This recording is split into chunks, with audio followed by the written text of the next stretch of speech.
What's up, YouTube? Kita ito yung Honda Civic. Tingnan na mayari. Walang status na. Sabi niya, bago daw nabili niya ito.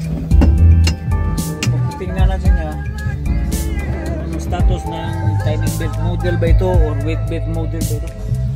Kasi yung mga Honda ngayon is meron ng weight belt model. So wala na mayari kung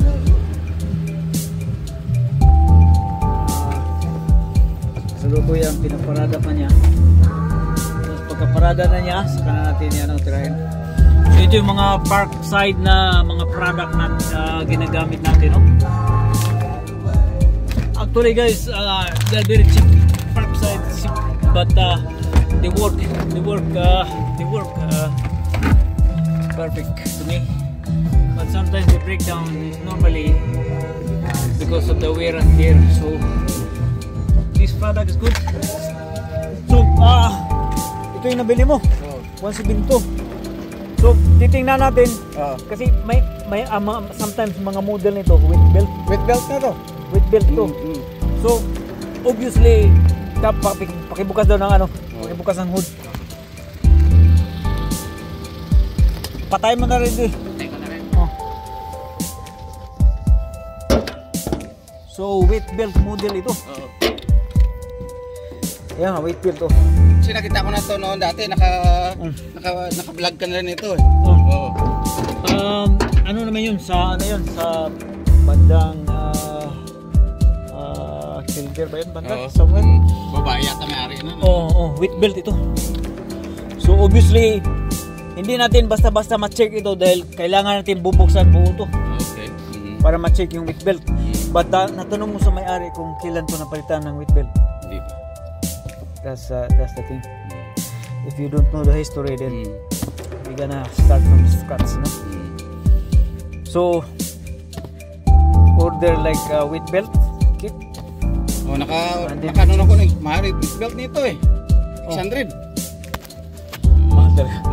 Parang timing chain din yan, pero weight belt nito. So normally they're so, hindi mo ma-check talaga yung No. Kasi ma-check natin ito. Kaso bibili pa tayo ng rocker cover gasket ito.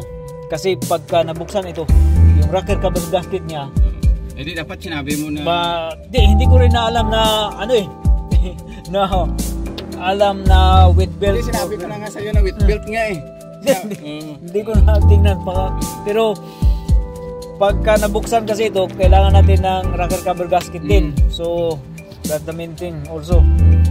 Kasi maglilig ito pagka weather or not. Naman importante, sana na gusto ko makita.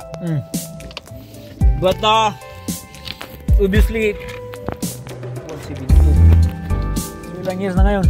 8. So more or less you need to change with belt model. But anyway, 10 years, you have 2 years more to go. Hindi, kahit nga sana lang okay pa sana, kahit mga bago lang, kahit next month sana pwede ko na sana palitan, ipacheck ko lang ba para sure lang ako sana kung yeah. But the thing is we need the rocker cover gasket, and there is also like spark plug tube seal. Okay, kita ko nga pinalitan mo yung spark plug ng tubing seals. Isa na yun eh. Kasi spark plug yung spark plug tubing seals nito malutong after disposable kasi itong ano na ito, spark plug tubing niya disposable, so kailangan din, so we have to be ready before we check then everything.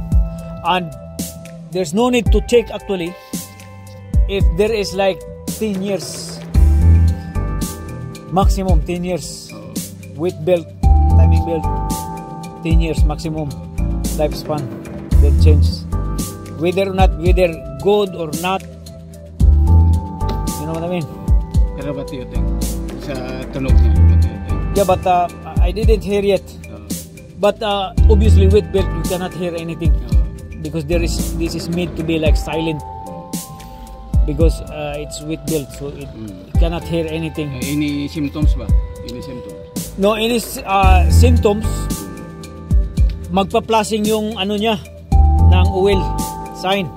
Kasi yung wheat belt obviously mayroong mga fabric. So engine oil, yung may oil na yun yung fabric pupunta doon sa oil pickup or sa strainer. So mabara yung strainer dahil sa fabric ng kanyang wheat belt. And then mag-starve yung makina. Tutuloy na maputol talaga until gonna be expensive thing. Kasi magpang-abot yung piston head. Yun nga. At saka valve and then yun ang iniwasan natin yung yeah. hindi ma-check. Kaya tinatawag na preventive measure yun. Preventive maintenance. So obviously if it is 10 years doesn't need to check. Wala pa naman 10 years just change it. Pero sana inaano ko lang na wag sana magano ba kasi wala po pero ngayon next month papalitan ko na to next month What you mean palitan? Ipalitan na The nga whole car? Hindi yung timing belt. The with belt. Yung Then we're gonna do it next. Sana na wag mo bumingay ngayon. No, because it's 172 my friend.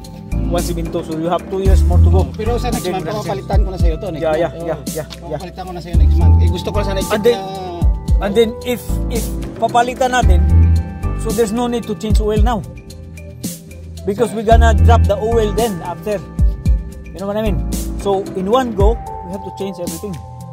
Oil and then wheat belt. Because useless if we're gonna change oil now.